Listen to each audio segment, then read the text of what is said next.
சாதாரணமானவர்கள் அல்ல.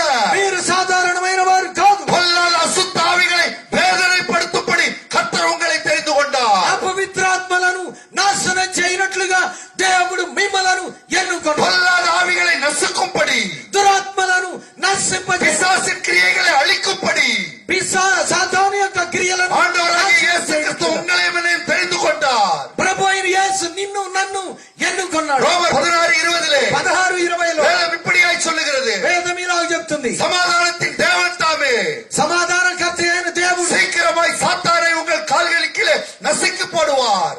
శీఘ్రముగా సాతానును మీ పాదముల కింద అణగద్రొక్కు. பொல்லாத ஆவிகளை காலின் கீழே நசுக்குகிற அதிகாரத்தை கர்த்தர் நமக்கு கொடுத்திருக்கிறார். ఆ దురాత్మల యొక్క బలమంతటిని దేవుడు మన పాదముల కింద అణగద్రొక్కు నిమిత్తమై தேவன் தம்முடைய வல்லமையை நமக்கு தந்திருக்கிறார். దేవుడు తన బలమును మనకిచ్చాడు. பரிசுத்த ஆவியானவரை நமக்கு கொடுத்திருக்கிறார். పరిశుద్ధాత్మను మనకిచ్చాడు. வெளியேறப்பட்ட வார்த்தைகளை கொடுத்திருக்கிறார். విలువైనటువంటి మాటలు మనకిచ్చాడు. கர்த்தருடைய வார்த்தையினால், దేవుని యొక్క మాట చేత, பரிசுத்த ஆவியானவரால் పరిశుద్ధాత్మ ద్వారా பொல்லாத ஆவிகளை ஜெயிக்கும்படி దురాత్మలను జయించినట్లుగా உங்கள் உள்ளான மனுஷனிலே நீங்கள் பலனடைந்து మీరు అంతరంగములో బలము పొంది பொல்லாத ஆவிகளை மேற்கொள்ளும்படியாக దురాత్మ బలమును ఎదిరించి ஆண்டவராகிய இயேசு கிறிஸ்து ప్రభు అయిన యేసుక్రీస్తు உங்களையும் என்னையும்